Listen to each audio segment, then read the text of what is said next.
अगर यहाँ पर बाढ़ आती है तो प्रॉपर तरीके से यहाँ पर पानी भी बढ़ता है। अगर आपने पक्की कंस्ट्रक्शन यहाँ पर की तो बुलडोजर से आपका फार्म हाउस ढहा दिया जाएगा, डिमोलिश कर दिया जाएगा। यहाँ पर किसी भी तरह की गवर्नमेंट से आपको वाटर की सप्लाई नहीं मिलती है, ना अब मिलती है ना आने वाले समय में मिलेगी। कि यहाँ पर किसी भी तरह की रजिस्ट्री नहीं होती। यहाँ पर गवर्नमेंट की तरफ से आपको किसी भी तरह की बिजली नहीं मिलती है। नमस्कार दोस्तों, मैं आपका दोस्त मनीष पंडित और आज हम फिर से आ गए हैं नोएडा सेक्टर 135 में। यहाँ पर फार्म हाउसेस की टाउनशिप है, अराउंड 1500 एकड़ में फैली हुई ये प्रॉपर टाउनशिप है, जिसमें डिफरेंट डिफरेंट बिल्डर्स के डिफरेंट डिफरेंट प्रोजेक्ट्स आपको मिल जाते हैं। अगर आप भी डिसीजन बना चुके हैं या डिसीजन बना रहे हैं इन फार्म हाउसेस में इन्वेस्ट करने का, या आप अपना फार्म हाउस बेचना चाह रहे हैं, तो आज हम कुछ पॉइंट्स के ऊपर बात करेंगे जो कि इन फार्म हाउसेस को प्रॉपर डिफाइन करेंगे। सबसे पहले हम बात करेंगे, जो सबसे पहला वाला पॉइंट हमारा होने वाला है वो होने वाला है ज्योग्राफी, कि इन फार्म हाउसेस की ज्योग्राफी क्या है।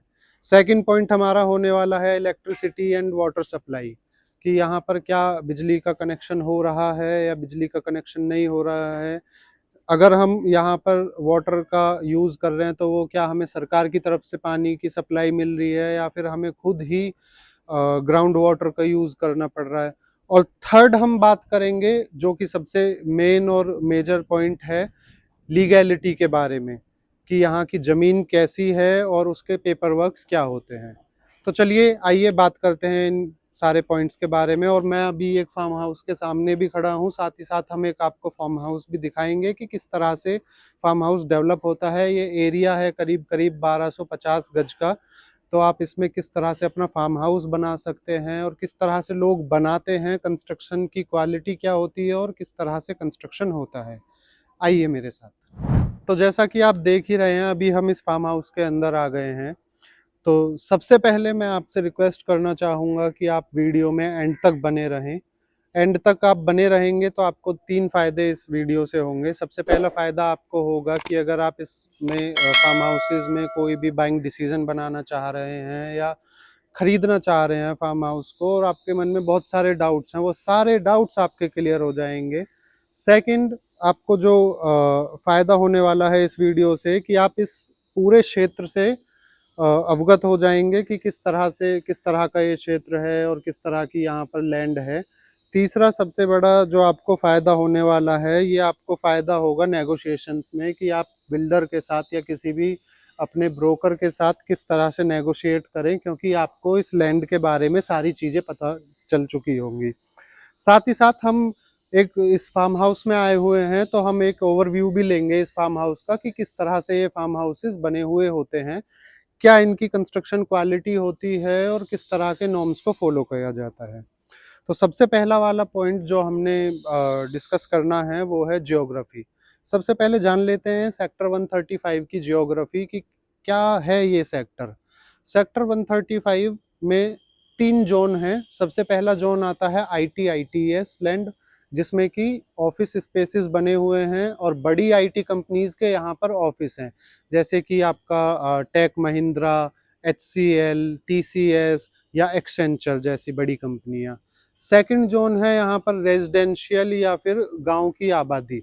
रेजिडेंशियल सेक्टर में आपका यहाँ पर कुछ अथॉरिटी ने भी प्लॉट काटे हुए हैं और कुछ किसान कोटे के 6% वाले प्लॉट भी हैं। तो उन प्लॉट्स की अगर बात करें तो 1.5 लाख से 2 लाख रुपए के बीच में पर मीटर का वहाँ पर रेट है। और एक होती है गांव की आबादी, जिसमें 60 से 70 हजार रुपए पर गज की रेट आता है। वो प्रॉपर रेजिडेंशियल है, वहाँ पर अथॉरिटी के द्वारा सारी सुविधाएं हमें मिलती हैं। तीसरा जोन जो है जिसकी हम बात करने वाले हैं, जो कि आपके लिए सबसे ज़्यादा फायदेमंद है और आप उसको सुनना चाहेंगे, तीसरा जोन आता है एग्रीकल्चर लैंड। तो अभी जहाँ हम खड़े हुए हैं ये एग्रीकल्चर लैंड है और इस एग्रीकल्चर लैंड को डिवाइड करने के लिए एक बांध रोड बना हुआ है। अब आप बांध रोड बना हुआ है, आपको अंदाजा ही हो गया मैं किस तरफ इशारा कर रहा हूँ। जी हाँ, ये यमुना नदी का डूब क्षेत्र है, फ्लड जोन है। यहाँ पर बारिश आने पर पानी भरने की भी संभावनाएं रहती हैं और साथ ही साथ अगर यहाँ पर बाढ़ आती है तो प्रॉपर तरीके से यहाँ पर पानी भी बढ़ता है। इस बात से हम डिनाई नहीं कर सकते हैं। तो अभी हम जानते हैं कि यहाँ के नॉर्म्स क्या हैं। सबसे बड़ी बात, सबसे पहली बात, यहाँ पर गवर्नमेंट की तरफ से आपको किसी भी तरह की बिजली नहीं मिलती है, ना एग्रीकल्चर के लिए, ना ही आपको फार्म हाउस के लिए। No electricity zone from government, so you are only dependent on DG sets and solar panels, जो कि एक गुड ऑप्शन है और कम बजट में भी पड़ता है। सेकंड थिंग, यहाँ पर आप किसी भी तरह की पक्की कंस्ट्रक्शन कर ही नहीं सकते हैं। गवर्नमेंट ने पूरा मना किया हुआ है, अथॉरिटी ने, स्पेशली यमुना नोएडा अथॉरिटी ने, एंड एनजीटी की भी गाइडलाइंस हैं कि यहाँ पर आप किसी भी तरह की पक्की कंस्ट्रक्शन कर ही नहीं सकते हैं। अगर आपने पक्की कंस्ट्रक्शन यहाँ पर की तो बुलडोजर से आपका फार्म हाउस ढहा दिया जाएगा, डिमोलिश कर दिया जाएगा आपका फार्म हाउस। अगर हम तीसरी बात करें यहाँ पर कि किस तरह की ये लैंड होती है, या किस तरह के यहाँ पर रेट होते हैं, या किस तरह से यहाँ पर लैंड परचेजिंग का काम होता है, तो सबसे पहले यहाँ पर इस चीज़ को जानने के लिए हम 3 पॉइंट्स में बात करेंगे।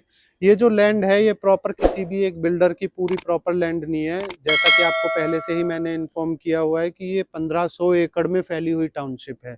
यहाँ पर मल्टीपल किसान थे, किसानों से बिल्डर्स ने उनकी लैंड ली, लैंड लेने के बाद उन्होंने अपने रास्ते यहाँ पर छोड़े, प्लॉट्स डिज़ाइन किए एंड देन प्लॉट्स पे ट्रेड करना शुरू किया। इस तरह से यहाँ फार्म हाउसेस कटना शुरू हुए। अब बात कर लेते हैं यहाँ पर वाटर कंजप्शन की, कि किस तरह से हमें यहाँ पर वाटर की सप्लाई मिलती है। तो यहाँ पर किसी भी तरह की गवर्नमेंट से आपको वाटर की सप्लाई नहीं मिलती है, ना अब मिलती है, ना आने वाले समय में मिलेगी। उसका एक रीज़न है, उसका रीज़न ये है कि यहाँ पर यमुना का रिवर बेड है, तो यहाँ पर ग्राउंड वाटर ही यूज़ किया जाता है, क्योंकि यहाँ पर ग्राउंड वाटर बहुत पास में ही है, ज़्यादा हमें यहाँ पर होल नहीं करना पड़ता है, डीप होल नहीं करना पड़ता है। 45 से 50 फीट पर ही आपको मीठा पानी यहाँ पर मिल जाता है, और बहुत ही अच्छा वाटर होता है। जैसा कि आप मेरे साइड में अभी देख ही पा रहे होंगे कि ये एक स्विमिंग पूल है, एंड आई थिंक ये 35 फीट इसकी लेंथ है और 25 फीट की इसकी चौड़ाई रहने वाली है। इनको यहाँ पर फिल करके आप अच्छे से अपना इंजॉय कर सकते हैं, अपने दोस्तों के साथ यहाँ पर इंजॉय कर सकते हैं। थर्ड पॉइंट जो कि सबसे ज़्यादा ज़रूरी रहने वाला है हमारा, थर्ड पॉइंट होता है लीगैलिटी के बारे में, कि क्या ये ज़मीनें लीगल हैं, क्या यहाँ पर रजिस्ट्री होती है, या क्या यहाँ पर म्यूटेशन होता है। एक ऐसा भी टाइम था कि यहाँ पर किसी भी तरह की रजिस्ट्री नहीं होती थी, लेकिन अभी यहाँ पर रजिस्ट्री हो रही है, म्यूटेशन भी हो रहा है, और लीगैलिटी अगर पेपर वर्क्स की बात करें तो यहाँ पर हर तरह के आपको पेपर वर्क मिल जाते हैं। जैसा कि आपको रजिस्ट्री, म्यूटेशन मिल जाता है। आप अगर ज़मीन की चैन को चेक करना चाहें तो आप यहाँ पर 12 साला, 30 साला, जो भी जिस तरह के पेपर्स होते हैं वो सारे पेपर्स आपको यहाँ पर प्रोवाइड हो जाते हैं। लेकिन ये हर एक प्रोजेक्ट में प्रोवाइड नहीं होते हैं, हर एक प्लॉट पर प्रोवाइड नहीं होते हैं। ये वेरी करता है प्लॉट वाइज कि किस प्लॉट की कैसी स्थिति है। तो जैसा कि मैंने आपसे बोला था कि हम एक ओवरव्यू भी लेंगे इन फार्म हाउस का, कि किस तरह से ये बने हुए होते हैं और किस तरह की कंस्ट्रक्शन यहाँ पर होती है, कंस्ट्रक्शन की क्वालिटी किस तरह की होती है। तो सबसे पहले अगर हम बात करें तो आपका बेस बना हुआ होता है 3 से 3.5 फीट का, जो कि आप कंक्रीट का कर सकते हैं। कंक्रीट आप यूज़ कर सकते हैं बेस को अपने टिकाने के लिए। उसके बाद जो आप ये दीवारें देख रहे हैं, ये कंक्रीट की दीवारें नहीं हैं, ये प्री फैब्रिकेशन शीट्स होती हैं। इन सीट्स की आपको 60 से 70 साल की वारंटी मिलती है। ये सीट्स ना तो गलती हैं, ना सड़ती हैं, और ना ही इनमें किसी भी तरह की आग लगती है। तो आइए मैं आपको एक छोटा सा ओवरव्यू देता हूँ। ये 1250 गज का एक साइज है कि यहाँ पर किस तरह की आप कंस्ट्रक्शन कर सकते हैं। एक और सबसे महत्वपूर्ण बात कि आप यहाँ पर सिर्फ 10% में ही कंस्ट्रक्शन कर सकते हैं, 10% के अलावा आप कंस्ट्रक्शन नहीं कर सकते। मान लीजिए आपका 2 बीघे का फार्म हाउस है, तो आप उसमें 200 गज में कंस्ट्रक्शन कर सकते हैं। स्विमिंग पूल उस 10% के अंदर इंक्लूड नहीं होता है। आप स्विमिंग पूल कितना भी बड़ा बना सकते हैं और कितना भी छोटा बना सकते हैं, वो टोटली डिपेंड करता है आपके यूजेस के ऊपर।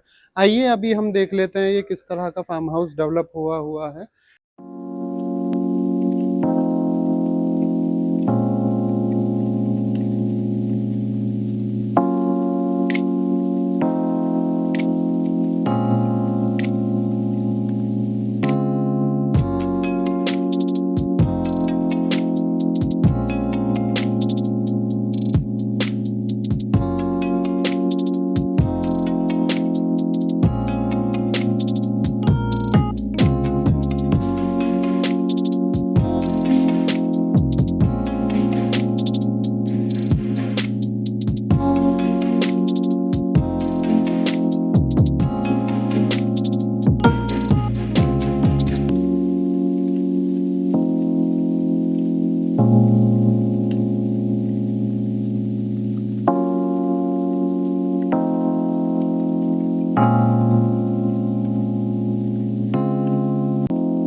दोस्तों अभी बात करते हैं हम इस फार्म हाउसेज़ के कॉन्सेप्ट के बारे में कि आपको क्या ये खरीदना चाहिए या ना खरीदना चाहिए या यहाँ पर रेट क्या चल रहा है। तो सबसे पहले मैं बात करता हूँ रेट की, तो यहाँ पर 7 साढ़े 7 हज़ार रुपये गज से फार्मलैंड शुरू हो जाता है, जो कि जाता है 11 साढ़े 11 हज़ार रुपये गज तक। डिपेंड करता है कि आपके फार्म लैंड की लोकेशन क्या है। जितना आप पुश्ता के बांध रोड के करीब रहेंगे उतना ज़्यादा आपका फार्म लैंड का कॉस्ट जाएगा, और जितना आप यमुना के करीब जाते रहेंगे उतना आपका फार्म लैंड का कॉस्ट कम होता चला जाएगा। दूसरा, हम बात करते हैं क्या आपको यहाँ पर फार्म लैंड खरीदना चाहिए या नहीं खरीदना चाहिए। देखिए, ये सबका डिसीजन डिपेंड करता है उसके ऊपर, क्या उसको नेचर के साथ टाइम स्पेंड करना है या नहीं करना है। अगर वो बोर हो गए हैं कंक्रीट के जंगल में रहते हुए और उनको चाहिए एक अपना सेकंड होम या फिर हॉलिडे होम, तो डेफिनेटली आपको फार्मलैंड खरीदना चाहिए। और दिल्ली के इतने नज़दीक इन रेट में कहीं भी कोई भी प्रॉपर्टी नहीं मिलती है जहाँ पर आप अपना फार्म हाउस बना सकते हैं। इसी वजह से यही रीज़न है कि यहाँ पर इतना सस्ता लैंड मिलता है। और अगर यहाँ पर इतना सस्ता लैंड नहीं मिल रहा होता तो यहाँ पर एक पक्की कॉलोनी बनी हुई होती, अगर सरकार यहाँ पर सारी सुविधाएं आपको प्रोवाइड कर रही होती। तो फाइनल आपके ऊपर डिपेंड करता है कि आपको खरीदना है या नहीं खरीदना है, पर मैं आपको सजेस्ट यही करूँगा कि आपको एक बार अपने जीवन में फार्म हाउस पर आना चाहिए। चाहे आप खरीदें या ना खरीदें, चाहे आप रेंट पर आएँ या किसी भी तरीके से आएँ, एक बार आप इस नेचर को एन्जॉय करिए, एक बार इस ग्रीनरी को एन्जॉय करिए, पॉल्यूशन से दूर आइए। आपको अपनी बॉडी में अपने आप ही इफ़ेक्ट्स देखने को मिलेंगे इस चीज़ के। इसी सारी इन्फॉर्मेशन के साथ मैं मनीष पंडित अभी आपसे विदा लेता हूँ। धन्यवाद।